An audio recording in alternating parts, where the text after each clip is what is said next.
It's got the six strings of a guitar. It's got each note on it represented.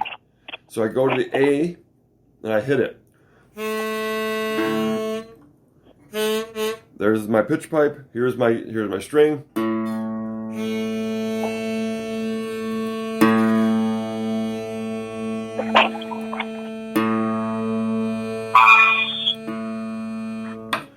Okay. And you can kind of hear like a resonation, like there'll be like a warble, like wow, wow, yes. wow, and you want to like even that sound out. Yes, if the pitch pipe and the pitch of your string are different, you will hear an oscillating, you will hear the two notes kind of like you said, kind of warble off each other. Whoa, whoa, whoa, whoa, whoa, whoa, whoa. Okay, and then the closer that they get, the closer you get to tune, the slower that oscillation will become. Whoa, whoa, whoa, whoa, until there's no oscillation at all, until the two notes are the same. So that way we have our A locked down. Now, what I usually did was use the old technique of, okay, 5th fret on the E string should be A. In this case, the 5th fret of my E string and the A string, when hit together, produce the same note, and they're in tune. And you can do that on that 5th fret, on the A string as well, to get your D string tuned. You can hear it's a little bit out of tune. Yep. There we go. No oscillation. It's done. Same thing with the D string. Hit it on the 5th fret to get your G. Okay, that's pretty close. I'll leave it there. On the G string, though, you go to your 4th fret to get the B string. There it is. And then on the B string, you would go back to the 5th fret for the high E string.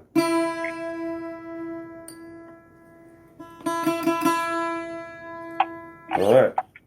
So, what I do after that point, because this way you have rooted the tuning to the instrument itself. The thing is, if you use a digital tuner, a lot of times you can have every string perfectly in tune, but relative to each other, they oscillate. When you try to go and make a chord, you get a lot of weird enharmonics. You get a lot of unhappy notes in there. So I tune it all relative to itself, and then I go back. I go back and I play it like I'll play an A chord first. Okay. The B was sounding a little off. So now I have an A chord that's all in tune to itself, to each other. The strings are all tuned to each other, and it's tight. Okay, I can get, and you can double check that. Like I know you like to use more harmonic style tuning a lot. Can you explain that? Yeah, well, I only got 4 strings on the bass usually, so it's a quick kind of way to do it. And I think if your guitar is in good shape, well intonated, it's a good way to do it because it's, everything's gonna line up when you do it. True. I mean, I could try and explain it, but I don't have a guitar on hand. I don't know. Well, you know how to do it, right? Yeah. Okay, so what you would do is you would go back to, say, the 5th fret, and I guess how to play harmonic is kind of a little trick too for some people. Yes.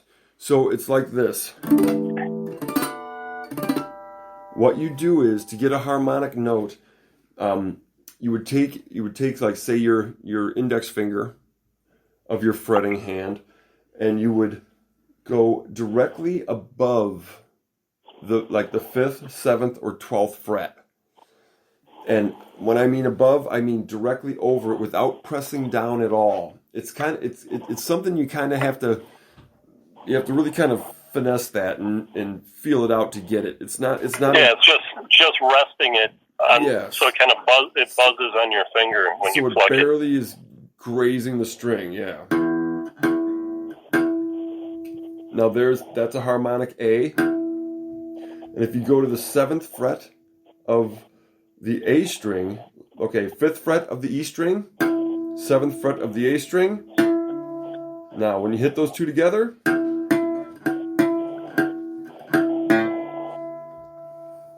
see, they ring out together. They don't oscillate.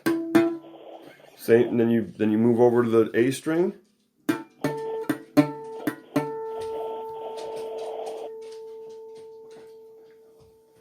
5th and 7th.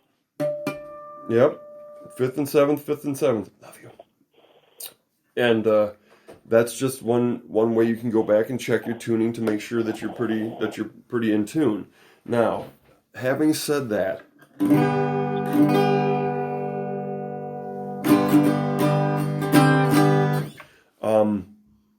there are times when, depending on the age of the guitar or the overall condition or the intonation or the neck, whatever, there's a lot of little variables. But I have found that with some of my guitars that to get a whole chord sounding good, I've had to adjust the like say the B string a lot of times will sound like it's ringing a little odd to me. So I'll go and I'll just tune it, just barely tune it in like little microtones to get that to ring out correctly. But that's another thing. So yeah, so I would say that is one of the biggest overall things, like you said, that a beginner can do to make it enjoyable.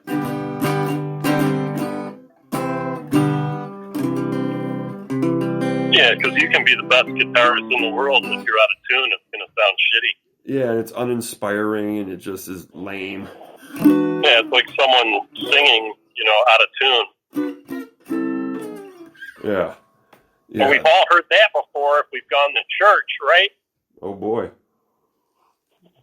Like I was telling you the other day, I was listening to that fucking sermon be broadcast, and it was some of the most god-awful. Yeah, it's like, I don't think God's listening. Sorry. He sure as hell ain't listening to that, and if he's hearing that, he's probably turned off and not appreciative of it. Yeah. God has standards. Yeah, he's like, you know what? You could have practiced more.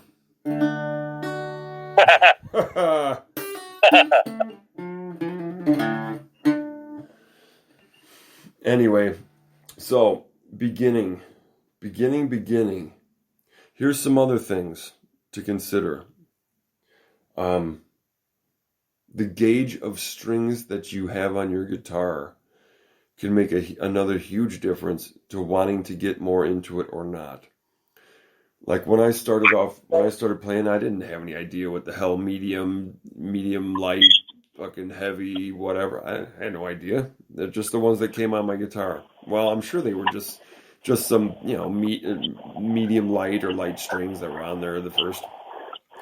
But I ended up really liking to really getting into slide playing and different kind of stuff like that. So I tend to use medium gauge strings on my acoustics because I like them. They project. They're a little bit louder, and you have to hit them a little harder. And I don't know. They're not necessarily the best for like super fast solos and all that shit. If you want to be like shredding and metal and all that stuff, light strings are going to probably be where you want to go. But I like it. We were always playing out, and if we were doing acoustic, especially, like I needed to be able to project myself over drums and shit. So medium strings were the way to go. But having said that, medium strings are also a little heavier, so you're going to have to develop the calluses on your fingertips a little more and keep going with it because they will dig in pretty good at first. But especially if the action is off. Yeah, well, for sure. And see, that's the thing. With medium strings, you kind of got to pick it up a tiny bit because they're a little bit bigger, so they will tend to buzz if you have your action slammed way down. You got to make adjustments, but it's all in what you're after. And some people like a really kind of more chimey kind of tone to their. Now we're speaking about acoustics specifically right now, just because I honestly think that's probably the best way to get into guitar is acoustic first. It has more forgiveness to it, and you're not hanging up on all these tone things like with electric, man. Yeah, go get yourself a Les Paul and a little amp. Well, unless that amp has overdrive and all this other stuff on it, it's it's one of those things. It amplifies all the mistakes you make. So acoustic, it can be punishing enough, but it's a good way to get in and start. I don't know. What do you think, man? You started on electric though, didn't you? The bass? Yeah. Yeah, acoustic is a good teacher, to learn how to control like the tones. Yeah. Like you said, if you're not pushing down hard enough on the strings, they buzz, on the frets, which can sound shitty. They sound like stale farts. Yeah, it's nice to have a nice, solid, clean tone. Yeah. Yeah, whether you're playing acoustic or electric. To get all the notes to ring out. Yeah, it just shows a level of professionalism instead of just strummy, fucking crummy, twingly, twangly crap. Twingly, twangly crap.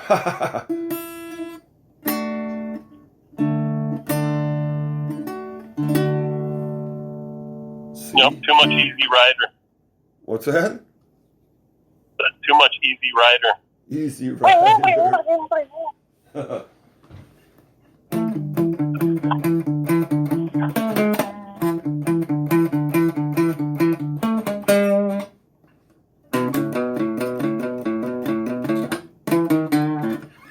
What the hell? So songs on demand. Yeah. Can you play Stairway to Heaven, man?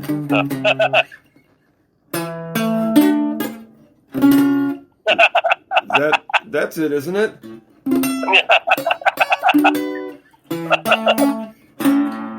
It was close. I'm right on the doorstep.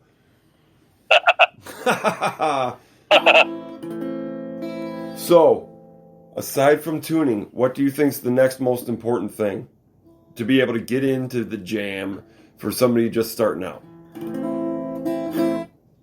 Well, if you're jamming with other people, definitely pay attention to what they're doing and try and play along with it. Mm-hmm. Because a lot of times I've played with people and they kind of got their own thing going. They're really hard to play with because they're not listening to you at all. They're just playing their thing, and you try and play along with it. Names, please.